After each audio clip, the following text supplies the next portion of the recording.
This is African American History is American History.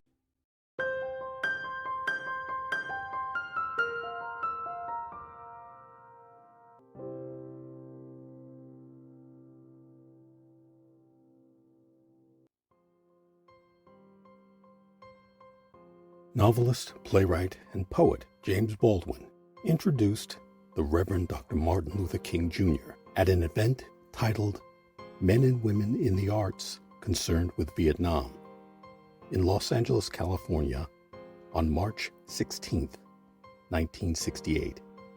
The entire event was recorded live and later aired on KPFK radio on April 4, 1968.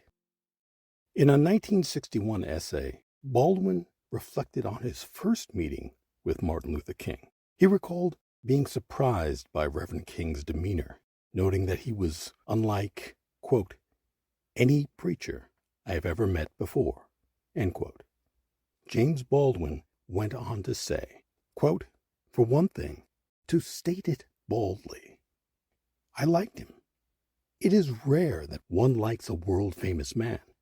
By the time they become world famous, they rarely like themselves. End quote.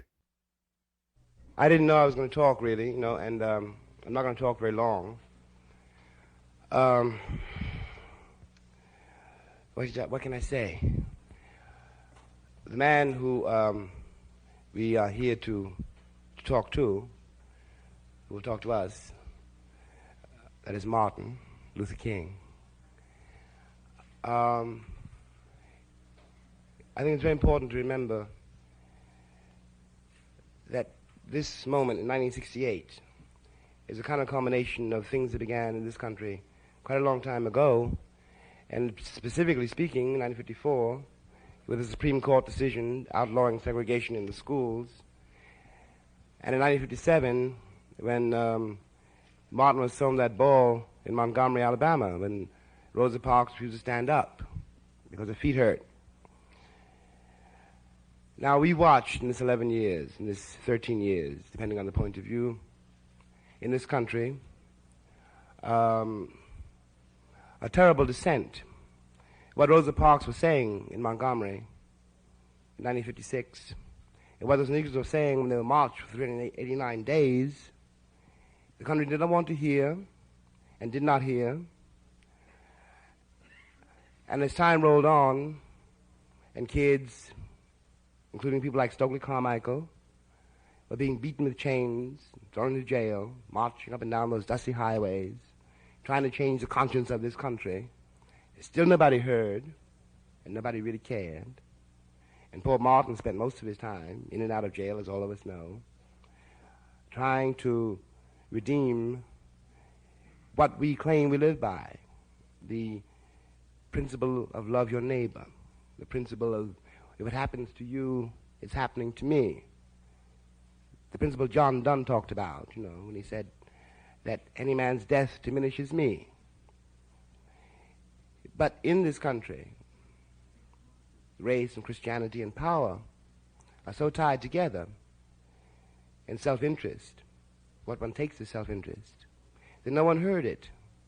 It's only now that people are beginning to suspect that something terrifying has happened, and with our consent, because we do know that we cannot fight a civil war, which is what this ferment is about, because I am your brother. I was born here. My father's and my father's blood is in this soil, and nothing will drive me from this country. It also belongs to me. You cannot fight a civil war and a global war, too, at the same time. And especially if both are predicated on the same principle. And I'm not now accusing the Americans of being wicked. I'm accusing us of having allowed ourselves to be brainwashed into a state of ignorance which allows us to forget that the peasant in Saigon and the peasant in Detroit are the same people. And what we don't know about the peasant in Saigon is what we don't know about Sambo here. And that has destroyed the American sense of reality. And I suppose what we're here to do tonight is begin to correct that are people who can believe that I was happy on the levee picking cotton, or happy in the mines digging coal, and giving all this away to other people for their wealth, and unable to protect my house, my woman, my children, are people who can believe that I did this out of love for other people, and that I was happy doing it, and that all those songs and dances I learned while I was doing it meant that I was happy. Can believe anything. And I'm afraid that the people who claim to represent us in Washington these days, from the president on down, do believe that. And do believe, as they believe so long, that they have the right to tell me how to live, and are unable to begin to suspect that other people, Sambo, for example, can teach us a great deal about how to live. That's all I have to say, really.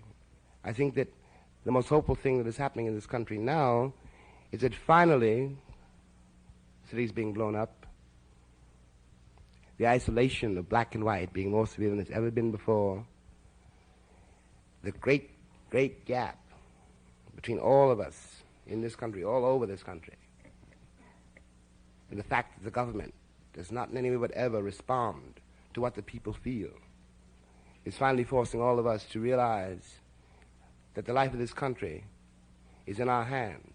It is not as it was thought of 10 years ago when Martin and those kids were marching up and down those highways, a Negro problem or a civil rights problem. What it is for all Americans now, and I mean this literally from the very bottom of my soul, it is now a matter of life or death, and it's up to us. Thank you.